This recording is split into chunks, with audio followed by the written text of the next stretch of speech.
This thing is meant for business.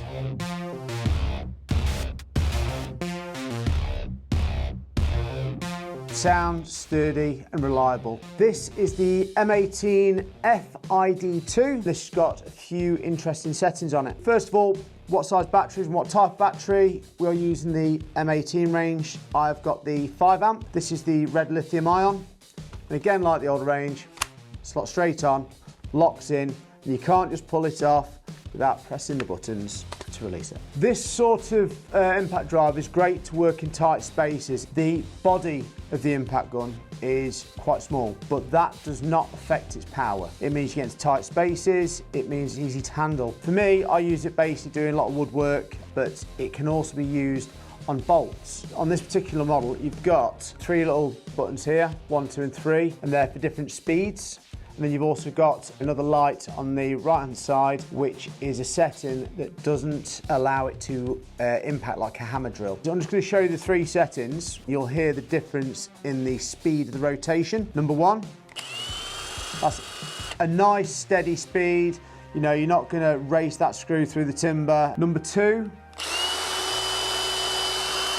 you can hear the difference in the rotation. Number 3, we mean business.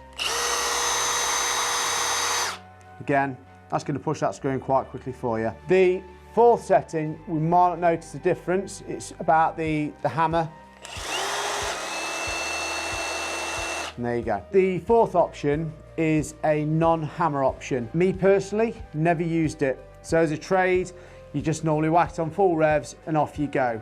But if you're doing something a bit more delicate, this option might be for you. By the way, I've still got my old one. This one is the M18BID. I've got this as a backup now. The reason being is the new one for me, well, we all like our new toys, but also the size and the body difference. I found that this one could get into tight spaces and have the extra settings for me. On the old model, it's only got the 1 and 2 speed settings, so fast and slow, whereas the new one has got obviously the 4 settings. And this one's on a nice handy little button, this one's on a toggle, and we all know that over time these toggles tend to go. For many reasons, we like to have our new tools, our new toys, but would I go for a new one if my old kit was working fine?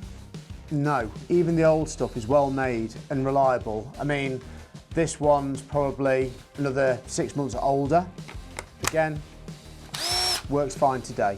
It might not have all the tricks like the newer model, but it's still reliable and still fit for purpose. If you were someone that just did a bit of DIY and you wanted a decent tool but didn't want to spend a lot of money, I wouldn't advise you go for something like this, because this is going to be something that's probably too much for you. This thing is meant for business. For anyone that's already involved in the Milwaukee ecosystem, I would recommend, if you would like to upgrade, to go for one of these. Just the small alterations between the old and new. If you want a new toy, definitely go for one of these. If you found this video useful and liked it, please like the video. And to see more great videos about tools, hit subscribe.